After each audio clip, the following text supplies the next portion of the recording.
उससे हमारे पास ये फायदा होगा कि जो हमारे पास 7 अंडे देने वाली फीमेल होगी उसके 7 के 7 अंडे ही फर्टाइल होंगे और उसमें से बच्चे निकलेंगे।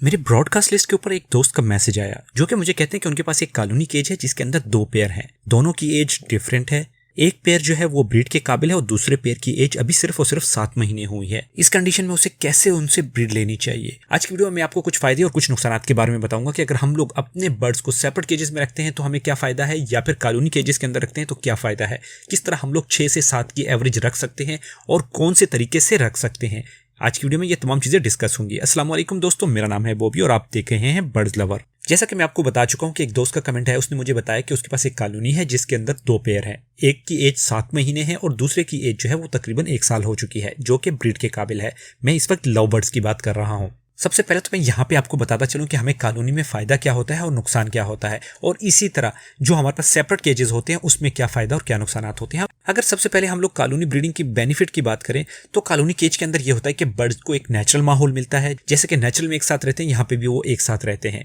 इसके अलावा ये होता है कि जो बर्ड्स होते हैं, जैसे कि ये भाई बता रहे हैं कि उनके पास कुछ बर्ड छोटे हैं कुछ बड़े हैं, तो ये एक दूसरे से सीखते हैं। यानी कि कुछ मेल आपने ऐसे भी देखे होंगे जो कि स्टिक के ऊपर क्रॉस कर रहे होते हैं। इन्हीं मेल के अगर आप किसी अच्छे एक्सपर्ट मेल के साथ लगा लें तो आपको अंदाजा हो जाएगा कि वो मेल वहां पे बहुत जल्दी सीख जाएगा और वो स्टिक के ऊपर क्रॉस करना छोड़ देगा। इस तरह जो होता है हमारी जो केयर होती है बर्ड्स की वो बहुत ज़्यादा आसानी के साथ हो सकती है। मिसाल के तौर पे हमारे पास कॉलोनी केज है, हमें किसी भी वक्त की ज़रूरत नहीं, एक ही मरतबा उसके अंदर की सफाई हो सकती है, एक ही मरतबा उसको ट्रे हम लोग चेंज कर सकते हैं, एक ही मरतबा में हम लोग उसका दाना पानी चेंज कर सकते हैं, जो कि हमारा बहुत ही कम वक्त लेता है। दूसरा, कॉलोनी केज के अंदर ये होता है कि अपने बर्ड्स अपनी मर्जी के साथ ब्रीड करना शुरू कर देते हैं, अपनी मर्जी से मेल और फीमेल को चूज करते हैं और अपनी पसंद की जो पेयरिंग होती है वो बहुत ही बेहतरीन होती है, उसमें किसी किस्म का नुकसान नहीं होता। कॉलोनी केज के अंदर एक चीज ये भी होती है कि अगर एक बर्ड जो है वो ब्रीडिंग की तरफ मुतवज्जो हो तो बाकी के बर्ड जो है वो भी ब्रीडिंग की तरफ मुतवज्जो होते हैं। अक्सर औक़ात आपने देखा होगा कि कॉलोनी के अंदर जो है आपके तमाम के तमाम बर्ड्स एक ही वक्त में ब्रीड करना शुरू कर देते हैं। कॉलोनी के अंदर क्योंकि बड़ी होती है, उसमें बर्ड्स फ्लाई वगैरह करते रहते हैं, उसके अंदर जो है बर्ड्स की जो स्ट्रेस होती है वो काफ़ी कम होती है। इसके अलावा ये होता है कि कॉलोनी के अंदर बर्ड्स की जो फ्लाइंग होती है वो काफ़ी बेहतर होती है, जिसकी वजह से उनको हार्ट अटैक आने का या उनको चर्बी होने का खतरा जो है वो भी काफ़ी कम होता है।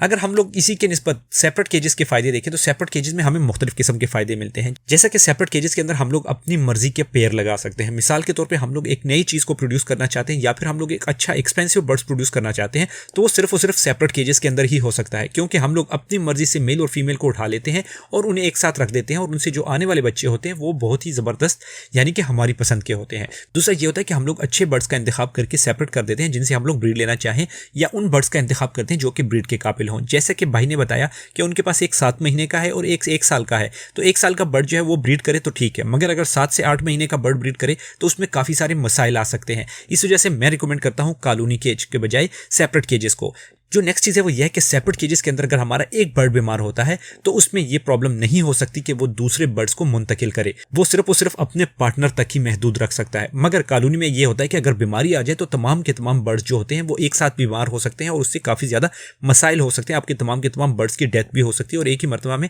आपका पूरा का पूरा शेड खत्म हो सकता है। कुछ बीमारियां ऐसी होती हैं जो कि सेपरेट केजेस में भी एक बर्ड से दूसरे बर्ड्स को लग जाती हैं, मगर वो बहुत कम होती हैं और वो हमारी अपनी गलतियों की वजह से होती है, क्योंकि जब भी हमारा कोई बर्ड बीमार होता है तो हम उसे उसी केज के अंदर छोड़ देते हैं जिसके अंदर उसने ग्रोथ शुरू किया, जिसके अंदर उसे बीमारी आ गई है। इसके अलावा ये होता है कि सेपरेट केजेस के अंदर अगर एक बर्ड बीमार होता है जो इनिशियल स्टेज में होता है तो हम लोग उसकी ड्रॉपिंग से ही अंदाजा लगा लेते हैं कि ये बर्ड बीमार है। हम लोग उस बर्ड की जल्दी से जल्दी ट्रीटमेंट शुरू कर देते हैं, उसे हॉस्पिटल केज में शिफ्ट कर देते हैं ताकि वो बीमारी बाकी बर्ड्स तक मुंतकिल ना हो सके। मगर कॉलोनी केज में आपको अंदाजा नहीं होता कि कौन सा बर्ड बीमार है उस वक्त तक, जब तक आपके बर्ड जो है मुकम्मल तौर पे ज्यादा बीमार ना हो जाए या फिर वो मुकम्मल तौर पे सुस्त होकर बैठना शुरू ना कर दे। इसके अलावा कॉलोनी केज के अंदर बर्ड्स की आपस में लड़ाइयाँ होती हैं, वो एक दूसरे को मारते हैं, जिसकी वजह से हमारे जो बर्ड्स के बच्चों का रेशो होता है वो काफ़ी कम हो जाता है। जबकि इसकी निस्बत हम लोग अगर सेपरेट केजेस के अंदर बात करें तो हमारे पास ऐसे बर्ड्स आते हैं जो कि बहुत अच्छी ब्रीड करते हैं और हमें उनके रिकॉर्ड रखने की भी बहुत आसानी होती है। हम अगर चाहें कि हमारे पास बर्ड 6 से 7 एवरेज रखें तो हम कुछ ऐसी पेयरिंग करते हैं जिससे हमें ज़्यादा से ज़्यादा फायदा हो। मिसाल के तौर पर हमारे पास एक मेल है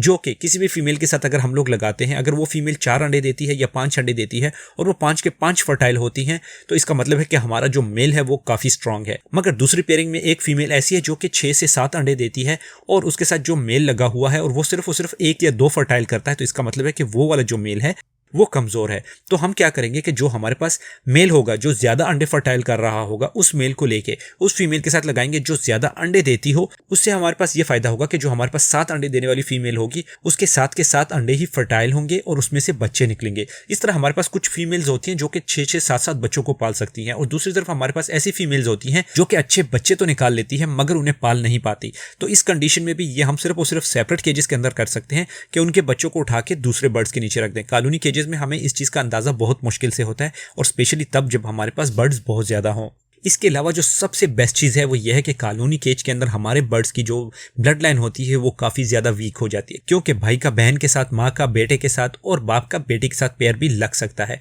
मगर इसी की बनिस्बत अगर हम लोग सेपरेट केजेस की बात करें तो हमारे पास ब्लड लाइन काफ़ी स्ट्रांग होती है, क्योंकि हम अपनी मर्जी से बर्ड्स लगाते हैं। हम लोग ऐसे हरगिज़ नहीं करते कि आपस में रिलेटिव बर्ड्स को एक साथ लगा लें, जिससे हमें यह फ़ायदा होता है कि हमारे जो बर्ड्स होते हैं उनकी ब्लड लाइन स्ट्रांग होती है, और जिन बर्ड्स की ब्लड लाइन स्ट्रांग होगी हमेशा याद रखिए कि वो बर्ड्स बहुत ही ज़्यादा स्ट्रांग होंगे, ब्रीड के लिहाज से वो बर्ड्स बेहतर होंगे, स्ट्रेस के लिहाज से वो बर्ड्स बेहतर होंगे, उन्हें ज़्यादा स्ट्रेस नहीं होगी। इसके अलावा छोटी मोटी बीमारियां जो होंगी उनके ऊपर ज़्यादा असरअंदाज नहीं होंगी, मौसमी तब्दीलियां उनके ऊपर ज़्यादा असरअंदाज नहीं होंगी। और जो सबसे अच्छी बात है वो यह है कि वो बर्ड्स ब्रीड करते हुए भी ज़्यादा स्ट्रेस नहीं लेते, क्योंकि उनकी ब्लड लाइन स्ट्रांग होती है, उनके अंदर इतनी क़ुव्वत मुदाफ़ियत होती है, या उनके अंदर इतनी हम कह सकते हैं कि बर्दाश्त होती है कि वो अपने बच्चों को अच्छे तरीके से पाल भी सके और उन्हें अच्छे तरीके से फीड भी करवा सकें। तब जाके हम लोग 6 से 7 की एवरेज रख सकेंगे। अगर आप चाहते हैं कि आप 6 से 7 की एवरेज रखें तो मैं आपको ये रिकमेंड करूंगा कि जो चीज़ें मैंने इस वीडियो में आपको बताई सेपरेट केजेस के बारे में, आप वो ज़रूर फॉलो करें। इसके अलावा बाकी और भी काफ़ी सारी चीज़ें होती हैं जो कि मैं आहिस्ता आहिस्ता करके आपके साथ शेयर करता रहूँगा।